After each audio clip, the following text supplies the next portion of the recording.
오늘 이 새벽에 나오신 우리 성도님들을 축복하고 환영합니다. 오늘은 하나님과 동행하면 풀어집니다라는 말씀의 제목으로 함께 은혜를 나누도록 하겠습니다. 옆에 사람과 이렇게 인사하겠습니다. 하나님과 동행하면 풀어집니다. 하나님과 동행하면 응답받습니다. 하나님과 동행하면 응답받습니다. 하나님과 동행하면 행복합니다. 하나님과 동행함으로써 우리 삶에 묶여졌던 모든 것들이 풀어지는 놀라운 은혜를 경험하게 되기를 축복합니다. 이번 달 새벽 예배는요, 동행으로서의 기도라는 주제로 말씀을 나눌 텐데요. 동행이라는 말은 사전적으로 길을 같이 간다라는 의미가 있습니다. 진정한 동행은요, 주와 같이 길 가는 것, 뭐죠?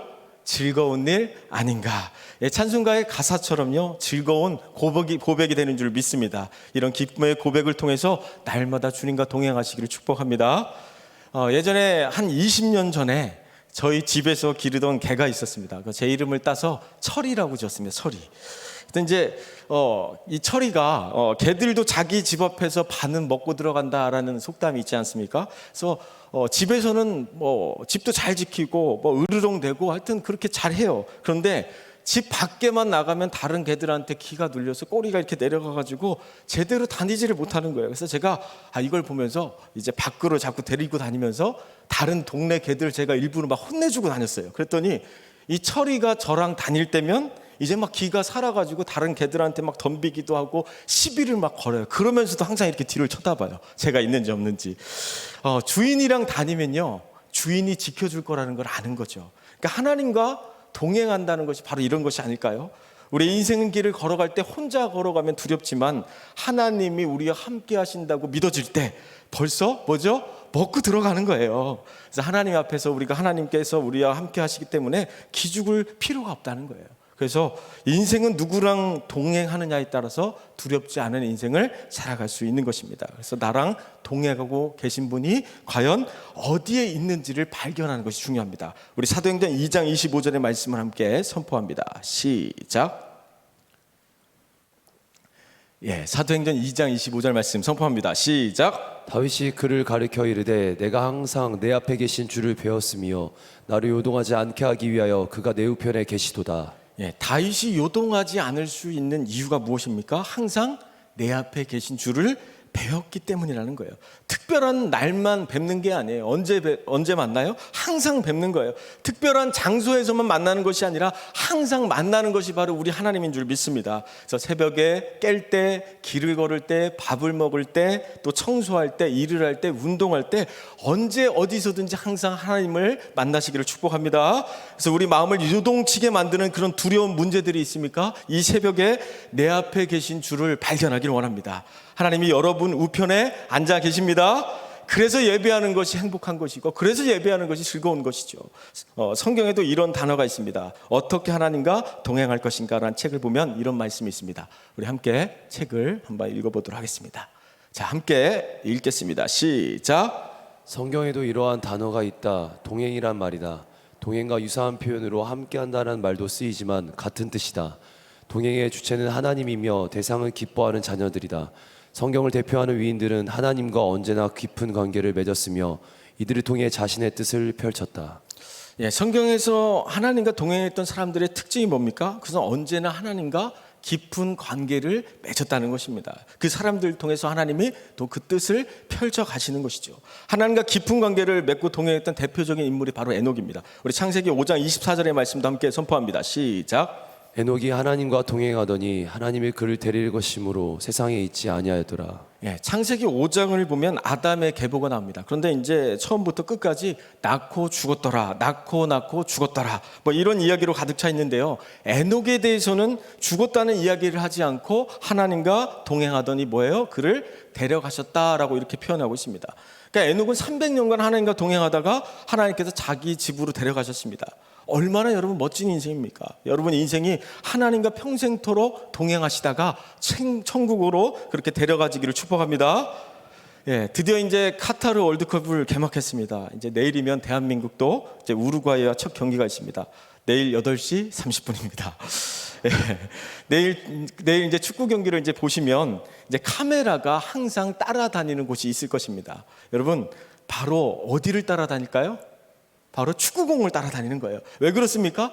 운동장에 있는 선수들도 그렇고 모든 관중들의 초점이 바로 축구공에 있기 때문입니다. 그래서 카메라가 축구공만 따라다닙니다. 그것처럼 하나님께서는 이 땅의 다른 것에는 관심이 없어요. 우리가 이 땅에서 많은 돈을 벌고 사회적으로 얼마나 그 지위가 있고 성공한 것에 관심이 있는 것이 아니라 하나님과 어떻게 동행하는 삶을 살았느냐에 그 초점이 있다는 것이죠. 그래서 아담의 족보에 나오는 사람들이 수백 년 가까이 살면서 수많은 일들을 했지만 낳고 죽었더라, 낳고 죽었더라 이렇게 기록되어 있지만 에녹은 뭐죠? 하나님과 동행하였다라고 이렇게 기록되어 있다는 것이죠.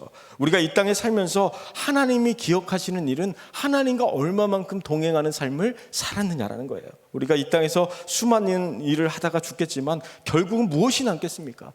호랑이는 가죽을 남긴다는데 우리 삶에 무엇이 남겠습니까? 바로 하나님과 동행하며 살았던 믿음의 삶이 남는 것이죠. 자, 따라합니다. 믿음의 삶만 남습니다. 믿음의 삶만 많습니다. 남는 장사를 합시다. 남는 장사를 합시다. 여러분 모두가 하나님과 동행함으로 그렇게 믿음의 삶을 살아가시길 축복합니다. 오늘 우리가 함께 읽은 사도행전의 본문의 배경을 보면 초대 예루살렘 교회에 일어난 큰 어려움에 대해서 말씀하고 있습니다. 헤롯 왕의 계획대로 예수님의 12제자였던 야고보가 헤롯 왕에게 잡혀서 참수형을 당해요. 그리고 수제자였던 베드로도 붙잡혀서 무교절만 지나면 이제 헤롯 왕의 계획대로 이제 죽을 수밖에 없는 상황에 놓여 있었습니다. 그러나 헤롯 왕의 계획대로 된 것이 아니라 옥에 갇혀 죽음을 맞던 베드로가 감옥에서 풀려나는 초자연적인 그런 사건이 일어나게 됩니다. 초대교회는 야고보의 죽음에 이어서 최고 지도자인 베드로도 죽게 되었지만 그 위기 속에서 하나님께서 건져주셨고 교회를 다시금 회복시켜가는 것을 보게 됩니다. 예루살렘 교회 성도들이 이 위기를 어떻게 극복할 수 있었을까요? 세상의 방법대로라면 용기 있게 헤롯 왕을 찾아가서 베드로를 살려달라고 광화문 가서 촛불 시위를 한다든지 아니면 청와대 앞에서 1인 시위를 한다든지 아니면 변호사를 선임해서 소송을 한다든지 그렇게 하지 않고 교회가 어떻게 했다라는 거예요? 그를 위해서 간절히 기도했다라는 거죠. 어쩌면 헤롯 왕이 권력 앞에서 사도들이나 예수 믿는 사람들은 아무런 힘도 없어 보입니다. 너무나 무기력해 보입니다. 그러나 교회가 간절히 기도했을 때 하나님의 능력이 나타나는 것이죠. 결국 헤롯은 하나님이 심판하셔서 아주 비참하게 죽게 되는 것을 보게 됩니다. 절대절명의 그 위기 순간에 하나님과 동행하였던 베드로의 옥문이 열렸던 것처럼 그런 기적의 역사가 여러분 삶 가운데 일어나기를 축복합니다. 우리 사도행전 12장 1절에서 2절까지의 말씀을 함께 선포하도록 하겠습니다. 시작. 그때 헤롯 왕이 손을 들어 교회 중에서 몇 사람을 해하려 하여 요한의 형제 야고보를 칼로 죽이니. 여기서 쓰여진 그때라는 단어는요, 우리가 일반적으로 생각하는 어떤 물리적인 시간을 의미하는 것이 아니라 하나님이 일하시는 특별한 시간을 의미하는 단어로 쓰여졌습니다. 그러니까 오늘 본문 말씀 보니까 하나님이 특별히 일하시는 시간에 지금 어떤 일이 일어났습니까? 요한의 형제 야고보가 칼로 죽임을 당하니라. 여기서 우리는 이런 질문을 하게 되는 거예요. 하나님이 일하시는 특별한 시간에 야고보가 왜 죽었을까? 야고보를 왜 헤롯의 칼로부터 지켜주지 않았냐라는 질문을 하게 되는 것이죠. 내가 주님을 위해 이렇게 충성했는데, 헌신했는데 왜 헤롯의 칼로부터 나를 보호해주지 않았냐, 이런 질문을 하게 되는 것이죠. 우리가 신앙생활하면서 끊임없이 맞닥뜨리는 질문입니다. 저 또한 이제 환우들을 신방하다 보면 이렇게 교회를 위해서 헌신하셨는데, 이렇게 신앙생활을 열심히 하셨는데 왜 무서운 질병으로부터 하나님 지켜주지 않았습니까? 하나님 제발 고쳐주십시오. 이렇게 이제 기도하고 계속해서 하나님 앞에 끊임없이 질문할 때가 있습니다. 세상에 믿지 않는 사람들도 너희들은 예수 믿는다면서 왜 이렇게 되는 일이 없냐? 예수 믿으면 복 받는다면서 왜 이런 어려움 속에서 예수님은 지켜주지 않았냐? 이런 말들을 하죠. 그러나 이것은 오직 하나님의 주권에 달린 문제라는 거예요. 야고보가 붙잡혀 순교하게 되었을 때 여러분 교회가 간절히 기도하지 않았을까요? 아니요, 간절히 기도했을 거라는 거예요. 우리들은 하나님의 뜻을 알 수도 없고 깨달을 수도 없습니다. 그러나 중요한 것은 하나님은 우리들을 항상 최선의 길로, 선한 길로 인도하신다는 것입니다. 여호와는 나의 목자시니 내가 부족함이 없으리로다. 사망의 음침한 골짜기를 지나서 쉴만한 물과 푸른 초장으로 여러분의 삶을 이끌어 가실 것을 믿습니까? 그런 분이 바로 우리 하나님인 줄 믿습니다. 우리 로마서 9장 20절의 말씀 함께 선포합니다. 이 사람아, 내가 누구에게 감히 하나님께 반문하느냐? 지음을 받은 물건이 지은 자에게 어찌 나를 이같이 만들었느냐 말하겠느냐? 토기장이가 진흙 한 덩이를 가지고 기 쓸 그릇을 만들든지 천이 쓸 그릇을 만들든지 그럴 권한이 오직 지으신 자에게 있다는 것입니다. 그러니까 고난이 찾아왔을 때 중요한 게 뭐예요? 고난의 문제에 대해서 나에게 왜 이런 일이 일어났느냐라고 묻지 말고 하나님의 주권 안에서 나를 향한 뜻이 무엇인지를 깨닫는 것이 중요하다는 거예요. 어느 연예인 성경 공부 모임에서 어떤 사람이 어떻게 처녀가 성령으로 잉태할 수 있느냐 막 이렇게 따졌더니 옆에 있던 코미디언 구봉서 씨가 이렇게 얘기했다고 하죠. 아니 지서방이 괜찮다는데 왜 네가 난리야 뭐 그랬다고 하죠. 우리가 언제나 하나님의 뜻이 다 이해되고 뭐 깨달아져서 믿었습니까? 믿어져서 믿는 거예요. 아멘. 우리가 하나님의 뜻을 다 알 수 없고 이해할 수 없다 할지라도 우리는 하나님을 끝까지 신뢰하는 것입니다. 그럴 때 우리의 삶에 하나님 나라가 이루어지게 될 줄 믿습니다. 우리 사도행전 12장 3절에서 4절까지의 말씀을 선포합니다. 유대인들이 이 일을 기뻐하는 것을 보고 베드로도 잡으려 할새 때는 무교절 기간이라 잡음에 옥에 가두어 군인 내식인 내패에 맡겨 지키고 6월절 후에 백성 앞에 끌어내고자 하더라. 헤롯 왕이 자신의 정치적인 입지를 위해서 유대인들이 기뻐하는 것을 보고 뭐예요? 베드로도 잡아서 죽이려고 했다는 것이죠. 여기서 베드로를 군인 넷씩 네 패로 나누어졌다는 것은 누가 와도 베드로를 도망치게 할 수 없는 그런 어떤 불가능한 상황을 묘사하고 있는 거예요. 그래서 사람의 힘으로는 도저히 빠져나갈 수 없는 불가능한 공간이라는 것이죠. 예루살렘 교회의 기둥 같았던 그런 야고보와 베드로가 사라져 보니까 교회는 얼마나 큰 위기에 처하게 되었습니까? 그런데 그들이 한 일이 뭐예요? 아주 단순합니다. 위기 가운데 그들이 한 것은요, 바로 5절의 말씀에 나와 있습니다. 우리 5절 말씀 함께 선포합니다. 이에 베드로는 옥에 갇혔고 교회는 그를 위하여 간절히 하나님께 기도하더라. 교회가 그를 위해 간절히 기도했다라는 거예요. 그러니까 위기의 순간에 교회가 할 수 있는 최고의 방법은 무엇입니까? 간절히 기도하는 것이에요. 김서택 목사님의 오순절에 일어난 부흥이라는 책 보면 이렇게 말씀하고 있습니다. 우리 함께 읽도록 하겠습니다. 시작. 여기서 간절히 기도했다는 헬라어 단어 에크테노스는 아주 강도 높게 기도한 것을 말합니다. 이것은 아주 힘있게 기도하는 것이고 끈질기게 기도하는 것을 의미합니다. 예루살렘 교회는요, 그 위기의 상황 속에서 너무나 좋은 것을 배웠습니다. 세상적인 방법을 찾지 않고 아주 강도 있게 힘 있게 끈질기게 어떻게 했다는 거예요? 간절히 기도했다는 거예요. 여러분, 누가 하나님께 간절히 기도할 수 있습니까? 히스기야처럼 사망 선고를 받고 더 이상 사람의 힘으로는 불가능한 상황에 처했을 때 간절한 기도가 나올 수밖에 없는 것이에요. 히스기야가 간절히 하나님께 기도했을 때 그의 생명이 15년이나 연장되는 것을 보게 됩니다. 하나님과 동행하기 위해서는요, 간절히 하나님을 구하려고 하고 찾으려고 하고 두드리려고 하고 만나려고 하고 붙들려고 할 때, 아멘하려고 할 때, 그럴 때 하나님과 동행하는 삶을 살아가는 것이죠. 우리 시편 42편 1절 말씀도 함께 선포합니다. 시작. 하나님이여 사슴이 시냇물을 찾기에 갈급함같이 내 영혼이 주를 찾기에 갈급하나이다. 사슴이 시냇물을 찾아 헤매이듯이 갈급한 이유는요, 단순히 갈증을 해소하기 위한 것이 아닙니다. 시냇물을 찾지 못하면 죽는 거예요. 우리가 하나님을 간절히 찾는다는 것은 바로 이런 고백입니다. 우리가 하나님을 만나지 못하면 죽습니다. 우리가 하나님 이 새벽에 하나님 찾지 못하면 죽습니다라는 그런 우리 안에 그런 절박함이 있었으면 좋겠습니다. 그래서 목마른 사슴이 시냇물을 찾아 헤매이듯이 하나님 향한 그런 간절함이 회복되기를 축복합니다. 그렇다면 그런 간절함은 과연 언제 생길까요? 저는 이제 이 말씀을 묵상하면서 이 영상이 떠올랐습니다. 우리 영상 한번 틀어주시겠습니까? Lucky backs the rat into a corner. This must be game over. Not for this little squeaker. Outmaneuvered and outclassed, Lucky throws in the towel. His next meal, he takes on the whole gang.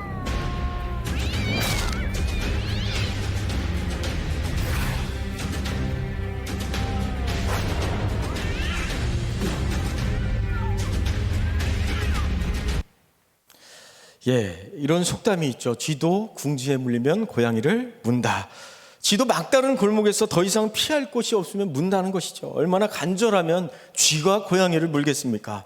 더 이상 피할 곳도 더 이상 도망갈 곳도 없기 때문에 그렇습니다. 그래서 하나님이 아니면 더 이상 피할 곳도 없고 하나님이 아니면 더 이상 도망갈 곳도 없을 때 그런 간절함이 나오는 줄 믿습니다. 여러분 잊지 마십시오. 어려움이 찾아왔을 때, 고난이 찾아왔을 때 사람 찾지 말고 자기 방법 의지하지 말고 누구를 찾아야 합니까? 하나님을 찾으기를 축복합니다. 예루살렘 교회가 간절히 기도하니까 성령이 역사하지 않습니까? 예루살렘 교회가 간절히 기도하니까 기적이 일어나지 않습니까? 기도하면 귀신이 쫓겨나갑니다. 기도하면 병이 낫습니다. 기도하면 모든 문제가 해결되는 줄 믿습니다. 이것이 바로 기도의 능력이라는 것이죠. 헤롯 왕의 핍박을 통해서 예루살렘 교회가 경험한 것이 무엇입니까? 교회가 간절히 기도하면 된다는 거예요. 교회가 간절히 기도하면 기적이 일어난다는 거예요. 이것이 바로 중보기도의 능력이죠. 교회가 간절히 기도한다는 것이 얼마나 능력이 있다는 것을 그들이 깨닫게 되었다는 것이죠. 그래서 우리 교회가 간절히 기도할 때 불지병이 치유되고 암병이 떠나가고 기적의 역사가 나타나게 될 줄 믿습니다. 이제 예루살렘 교회의 기도가 어떻게 응답이 되죠? 우리 6절의 말씀 함께 선포합니다. 헤롯이 잡아내려고 하는 그 전날 밤에 베드로가 두 군인 틈에서 두세 사슬에 매어 누워 자는데 파수꾼들이 문 밖에서 옥을 지키더니. 이 말씀 가운데서 주목해 봐야 할 단어가 바로 전날 밤이라는 단어입니다. 예루살렘 교회가 성도들이 간절히 그 기도한 그 응답이 여러분 언제 있었습니까? 전날 밤이라는 거예요. 베드로를 참수하던 그 전날 밤에 응답되어지는 것을 보게 됩니다. 참 하나님의 신묘막측한 은혜가 아닐 수 없습니다. 그냥 우리가 기도하면 미리미리 응답해 주면 좋은데 꼭 마지막 날 역사하시는 그 하나님의 그 손길을 보게 됩니다. 이스라엘 백성들이 여리고 성을 돌 때도 그렇잖아요. 6일 동안은 아무 일도 일어나지 않았습니다. 7일째 6바퀴를 돌 때까지도 아무 일이 없었죠. 그게 바로 전날 밤이라는 거예요. 마지막 타이밍에, 정확한 타이밍에 7일째 7바퀴 돌 때 그 성이 무너져 내린 것처럼 그것이 바로 전날 밤의 역사라는 거죠. 엘리야 선지자가 기근 가운데 비를 내려달라고 기도할 때 자기 사환에게 7번까지 가서 비구름이 있는지 확인하라고 하지 않습니까? 그런데 6번까지는 아무 일도 일어나지 않다가 7번째 손바닥만한 비구름이 일어나기 시작했다는 것이죠. 이게 바로 전날 밤의 역사라는 거예요. 기도하는데 여러분 아무런 역사가 일어나지 않았습니까? 하나님이 약속하신 그때에 반드시 그 전날 밤의 역사가 이루어질 줄 믿습니다. 이것이 바로 하나님이 일하시는 방법이라는 것이죠. 그렇다면 그 중요한 전날 밤에 베드로는 무엇을 하고 있었을까요? 죽을 날을 바라보면서 간절히 여러분 기도하고 있었을까요? 6절의 말씀 한 번 더 선포합니다. 시작. 헤롯이 잡아내려고 하는 그 전날 밤에 베드로가 두 군인 틈에서 두세 사슬에 매어 누워 자는데 파수꾼들이 문 밖에서 옥을 지키더니. 베드로의 상황을 어떻게 묘사하고 있습니까? 군인 틈에서 쇠사슬에 매였고 누워서 잔다라고 베드로를 이렇게 표현하고 있습니다. 때로는 원치 않는 질병의 사슬에 묶일 때가 있습니다. 원치 않는 물질의 쇠사슬에 붙잡힐 때가 있어요. 때로는 원치 않는 관계의 쇠사슬 때문에 질질 끌려다니는 모습이 어쩌면 우리의 모습과도 같다는 것이죠. 베드로는 내일이면 사형을 당할 터인데 지금 천하태평으로 잠을 자고 있다는 거예요. 보통 사람들 같으면 어디 편히 잠을 잘 수 있겠습니까? 경제적인 문제 때문에 때로는 조금만 일해도 며칠 밤을 못 자는 사람들이 있죠. 베드로는 그런데 사형을 당한다는데 쇠사슬에 매여서 잠을 자고 있는다는 것이죠. 이 말씀을 보면서 아무리 베드로라도 내일이면 죽을 텐데 차디찬 감옥에서 쇠사슬에 묶인 채로 어떻게 저렇게 깊은 잠을 잘 수 있었을까? 이런 이제 생각을 해보게 되는데요. 이게 사람의 능력으로 여러분 가능할까요? 그것은 바로 베드로를 위해서 간절히 기도한 성도들이 있었기 때문입니다. 그때 베드로의 마음속에 예수님 주신 평안이 있었기 때문에 그렇죠. 예수님이 승리하셨다는 믿음으로 주님이 주신 평안을 베드로는 그 위기의 순간에도 누리고 있었다라는 거예요. 여러분 고난의 그 현장 가운데, 여러분 그 위기의 그 순간에도 하나님이 주신 그 평안함으로 그 위기의 순간에도 정말 하나님 주신 기쁨을 마음껏 누리시게 되기를 축복합니다. 이것이 바로 하나님과 동행하는 인생이라는 것이죠. 베드로전서 5장 7절의 말씀 함께 선포합니다. 너희 염려를 다 주께 맡기라. 이는 그가 너희를 돌보심이라.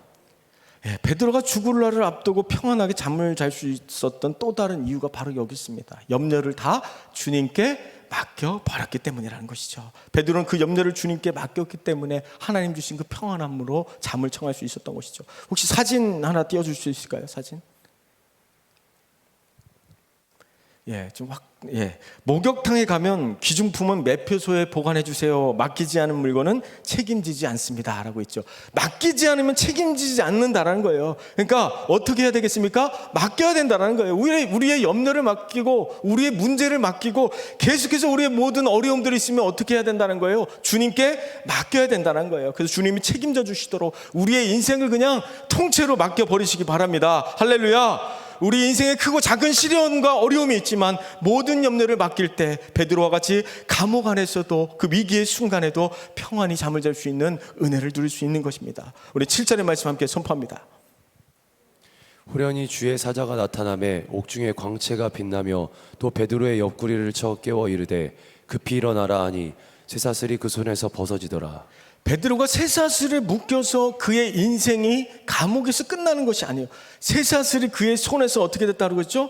벗어지더라는 거예요. 이것이 오늘 결론이라는 거예요. 여러분 삶의 모든 문제들이 있습니까? 쇠사슬에서 여러분 묶임을 풀려나게 되기를 축복합니다. 우리의 삶을 가로막는 모든 쇠사슬이 벗어질지어다. 그 손에서 벗어지더라가 우리 인생의 결론이 되시기를 축복합니다. 그래서 우리 인생의 결론은 예수 그리스도 안에서 모든 흉악한 결박들이 풀어지는 것이에요. 모든 문제로부터 옥문이 열어지는 그런 인생이 되기를 주님의 이름으로 축복합니다. 우리 11절 말씀도 함께 선포하도록 하겠습니다. 시작. 이에 베드로가 정신이 들어 이르되 내가 이제야 참으로 주께서 그의 천사를 보내어 나를 헤로데sem과 유대 백성의 모든 기대에서 벗어나게 하신 줄을 알겠노라 하여. 여기서 베드로가 깨달은 것은 나를 헤로데 손에서 건져주셨구나. 하나님의 뜻이 깨달아진 거예요.